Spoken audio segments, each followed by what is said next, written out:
하나님의 말씀은 맛있습니다. 하나님의 말씀은 즐겁습니다. 하나님의 말씀은 생명과 행복을 줍니다. 500독 성경 통독 훈련 원장입니다. 여수 살리는 교회 임기환 목사가 하나님의 말씀을 봉독하고 전하는 시간입니다. 함께 하시면 기적이 일어납니다. 알람을 설정하시고 들으시면 좋겠습니다. 본 방송은 카카오톡에서는 앱 열기로 들으시고 유튜브에서는 성경 통독 임기환 검색하시고 구독하시면 매일 업데이트되는 자료를 통해서 은혜 받으실 수 있습니다. 오늘은 역대하 19장을 봉독하고 말씀을 전하겠습니다. 역대하 19장. 유다 왕 여호사밧이 평안히 예루살렘에 돌아와서 그의 궁으로 들어가니라.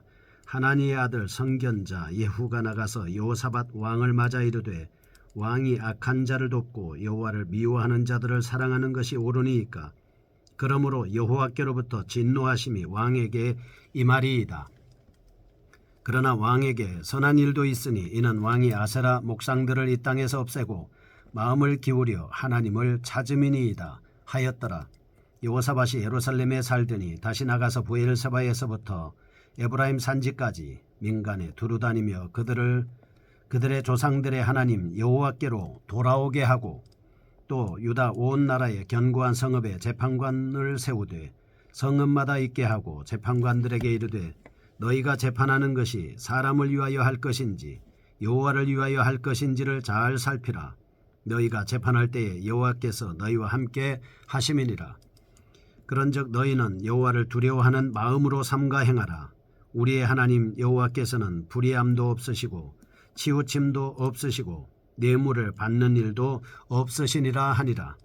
여호사밧이 또 예루살렘에서 레위 사람들과 제사장들과 이스라엘 족장들 중에서 사람을 세워 여호와께 속한 일과 예루살렘 주민의 모든 송사를 재판하게 하고 그들에게 명령하여 이르되 너희는 진실과 성심을 다하여 여호와를 경외하라. 어떤 성읍에 사는 너희 형제가 혹 피를 흘림이나 혹 율법이나 계명이나 율례나 규례로 말미암아 너희에게 와서 송사하거든 어떤 송사든지 그들에게 경고하여 여호와께 죄를 범하지 않게 하여 너희와 너희 형제에게 진노하심 임하지 말게 하라. 너희가 이렇게 행하면 죄가 없으리라. 여호와께서 속한 모든 일에는 대제사장 아마랴가 너희를 다스리고 왕에게 속한 모든 일은 유다지파의 어른 이스마엘의 아들 스바랴가 다스리고 레위 사람들은 너희 앞에 관리가 되리라. 너희는 힘써 행하라. 여호와께서 선한 자와 함께 하실지로다 하니라. 아멘. 역대하 19장입니다. 여호사밧의 사법제도 개혁에 대한 말씀을 볼 수 있습니다. 17장은 선정과 교육 정책에 대한 말씀이었습니다. 18장은 북왕국에 대한 동질의식의 반로에 의해서 연합에 이어서 정비한 사법제도 개혁에 대한 말씀을 하고 있습니다.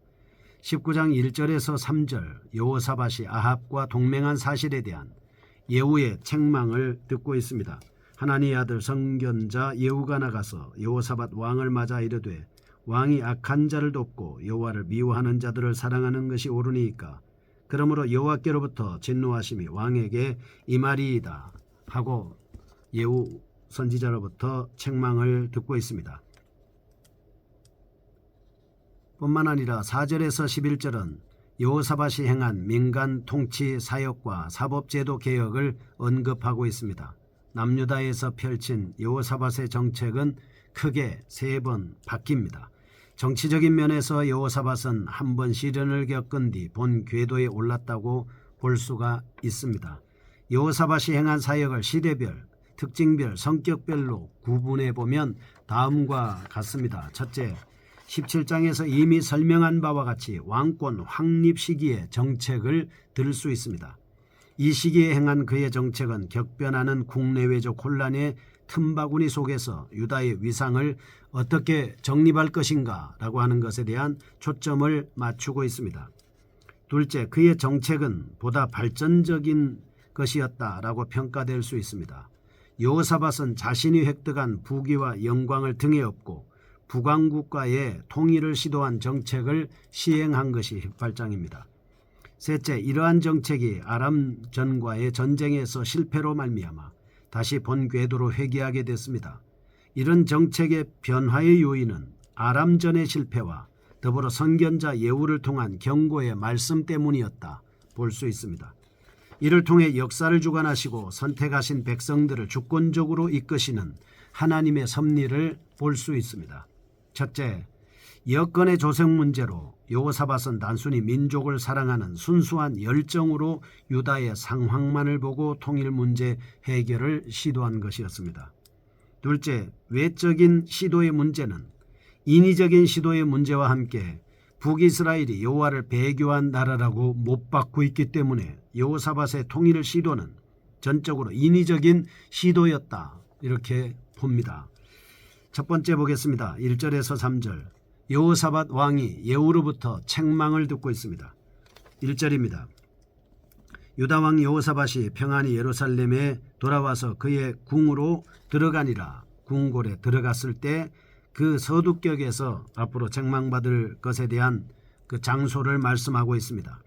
2절 동시에 예후의 책망을 기술합니다. 3절 여호사밧이 행한 선한 사업을 의도적으로 서술함으로써 여호사밧과 함께하신 남유다와 함께하시는 하나님의 은혜를 3절에서 언급하고 있습니다. 그러나 왕에게 선한 일도 있으니 이는 왕이 아세라 목상들을 이 땅에서 없애고 마음을 기울여 하나님을 찾음이니이다 하였더라 해서 하나님을 찾았기 때문에 하나님께서 선을 베푸신다라고 하는 사실입니다. 이런 말씀을 통해서 하나님의 진노만을 당하는 왕이 아니었다라고 하는 것을 알 수가 있습니다. 왜냐? 이스라엘과 동맹을 맺기는 했지만 그는 악한 왕이 아니라는 평가를 내리고 있습니다. 교훈입니다. 첫째, 요한복음 13장 1절에 하나님은 자기 백성을 사랑하시되 끝까지 사랑하신다 라고 하는 말씀입니다. 아합은 전쟁에서 전사하고 그와 함께한 여호사밧의 모든 실수가 있었음에도 불구하고 그가 예루살렘 자기 궁으로 돌아갈 수 있었던 것은 지극하신 하나님의 보호하심과 사랑이었다 이렇게 볼 수 있습니다. 아버지께서 돌보지 않았다면 그는 왕궁으로 돌아오지 못하고 그도 아합과 함께 전사했을 겁니다. 둘째, 하나님은 어떤 경우라도 공의를 흐리지 않게 하신다라고 하는 사실입니다. 하나님께서는 선택한 백성들이 방종으로 흐리지 않게 하고 바른 길에서 벗어나는 것을 막아주시기 위해서 하나님이 진노하신다는 겁니다. 이런 하나님의 뜨거운 사랑이 바로 공의의 감정이다 이렇게 볼 수 있습니다. 셋째, 하나님은 공의 속에서도 자비를 나타냅니다. 그 이유는 선을 더욱 권하고 악을 버리도록 하기 위해서입니다. 하나님께서 여호사밧에게 공의를 베푸신 것은 여호사밧의 공로가 아닙니다. 하나님의 자비인 것입니다. 그러므로 여호와께서 지난날의 선행을 기억하시고 형벌을 경감시키신 것은 이후로 악을 버리고 더욱 선에 거하도록 하기 위한 것이었다 볼 수 있습니다. 두 번째입니다. 4절에서 12절. 여호사밧의 사법제도 개혁에 대한 말씀을 하고 있습니다. 4절입니다. 여호사밧이 예루살렘에 살더니 다시 나가서 브엘세바에서부터 에브라임 산지까지 민간에 두루다니며 그들을 그들의 조상들의 하나님 여호와께로 돌아오게 하고 그랬습니다.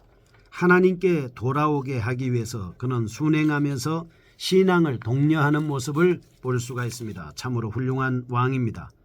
임금이면서도 백성들의 신앙에까지 신경을 쓰는 훌륭한 왕이었다 볼 수 있습니다.